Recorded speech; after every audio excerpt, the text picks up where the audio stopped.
So, the Los Angeles Chargers has officially locked in the AFC's fifth seed for the upcoming playoffs. Their 34-20 victory over the Raiders on Sunday sealed a wild card weekend matchup against the Texans. It marked the third consecutive game where the Chargers scored 34 or more points. This win also highlights a massive turnaround under Jim Harbaugh's leadership, with the team improving from just 5 wins last season to 11 this year. Let's break down the key takeaways from this performance. What's up, Chargers fans? Welcome to the NFL Playbook Chargers. If you're new here, don't forget to hit that subscribe button. This channel is all about breaking down everything you need to know about the Bolts. Before we go further, drop a comment and let me know, what's been your favorite moment of the season so far, and what stood out the most about the Bolts this year? I'm curious to hear your take. Now, start with Quentin Johnston. He delivered the best performance of his young career on Sunday, dominating the Raiders' defense with 13 catches for 186 yards on 14 targets. The second-year receiver didn't record a single drop, a significant improvement.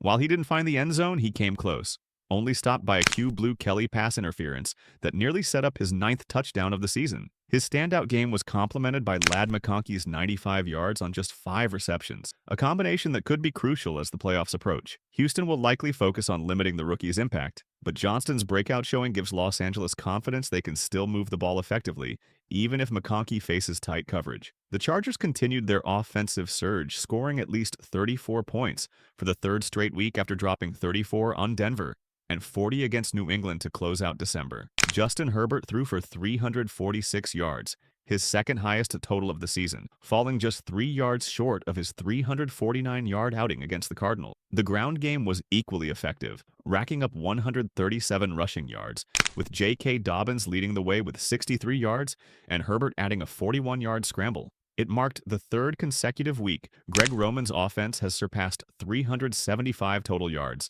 a level of production that's fueled a 3-game win streak to close out the regular season as they prepare for the playoffs. The Raiders came into the game with the league's worst rushing offense, and the Chargers made sure it stayed that way. They completely shut down the ground attack, limiting Las Vegas to just 39 rushing yards on 12 carries. Alexander Mattison, their leading rusher, was held to only 20 yards on 6 attempts, with his longest run of the day being just 11 yards. Defensively, Los Angeles spread the workload across the unit. Tarheeb still led the way with 7 tackles, but he was just one of 9 Chargers defenders who recorded multiple tackles. Linebackers Troy Dye and Diane Henley were particularly active, posting 6 and 5 tackles respectively, while 4 members of the secondary each added 3 tackles. Las Vegas record-setting rookie tight end Brock Bowers had been on a hot streak with back-to-back games of at least 7 catches and 75 yards. But the Chargers managed to contain him this time. He was limited to just 4 receptions for 50 yards and a late touchdown despite being targeted 9 times.